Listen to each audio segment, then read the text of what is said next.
Hi everyone, I'm Lisa. Welcome to my stamp studio. Lots of you like to learn new techniques, new ways to make your cards look cute and flashy, but something different, but not too hard. And I've got a great thing for you. The bouquet technique is all the rage right now, and I've got a cute, simple way for you to make them. Today's card looks a little like this, but the good news is I have several others to share with you during the video. Remember, all the products can be purchased in my online store, and I offer shopping rewards. Let's get over to the stamp table and get started. I'm going to begin with a half a sheet of Whisper White cardstock that measures 5.5 by 8.5. Then I used a piece of basic black cardstock, and this measures 4 by 5.25. And then last but not least, another piece of Whisper White cardstock, and this is 3 3/4 by 5. Before we get started, we actually need to make a template from a piece of scrap cardstock. Now I'm going to move my grid paper for you just so that you can see a little bit better with the black background. I used random different size punches to create a template. So that's the 1 3/4. This is the 1 1/4. And this is the 1 inch. Now just punch them anywhere on the paper. I found 3 circles works very well, and I'm going to show you why in just a minute. So here comes my grid paper once again, and this is the piece that we're going to be doing our work on. The next thing we're going to do is we're going to cover this piece of white cardstock with ink. Now I have found the darker you make the paper, the stronger the ink consistency, the better your bouquet technique is actually going to show up, especially with darker color inks. So this is Pool Party. And you're going to see I'm dabbing off a little bit. And the reason I'm doing that is I found when I didn't, I kind of had the shape of the sponge on my card. I didn't want that. So I'm just going to go back over those and make those really dark. Next is Bermuda Bay.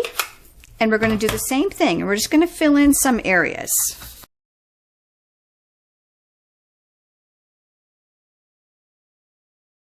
Last I used Island Indigo.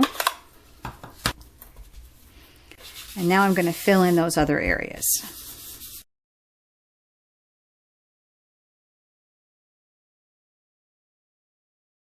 Okay, so now we have our cardstock covered.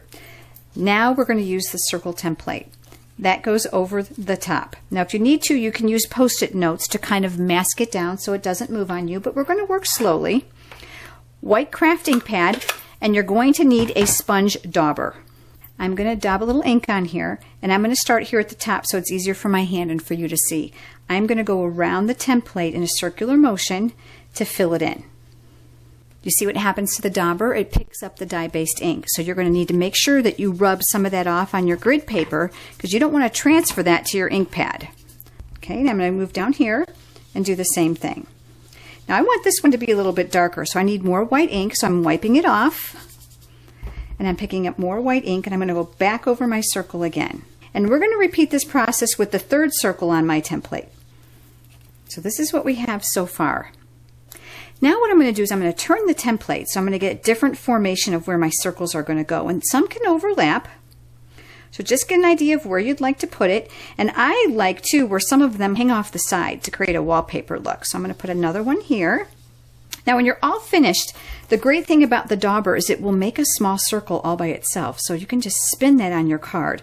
Remember to wipe it off as you go so that you don't end up transferring much ink to your ink pad.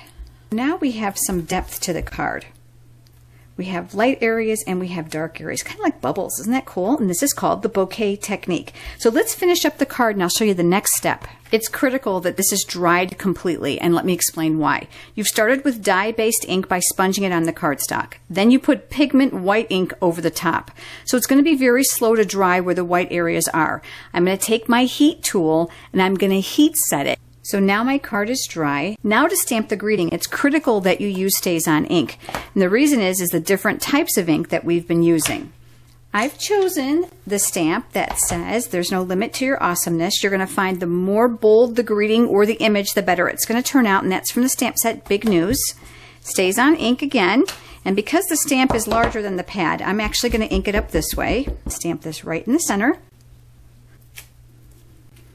So there you go, isn't that cool? So now we're just going to mount it and put the card together. Okay, make sure the ink is dry. You can go back and heat set it again or just wait just a few minutes. And then I'm going to put adhesive in my 4 corners. And this is that black layer that we cut. And then this is the white card base, and this is where this is going to go. And this is going to go on top. I think it just brings out the white bouquet technique from the ink. So pretty. Now you can add an embellishment or you can leave it plain. Let me give you a couple other examples. This one is one that I made using Adventure Awaits, and I added a little embellishment on this one. And I know Easter has just passed, but that was my original design. So there you go. Those are today's cards. And I want to make sure that you know you can go over to my blog and order all the supplies that you need there, and subscribe to my YouTube channel so that you don't miss what's coming up. I look forward to seeing you next week.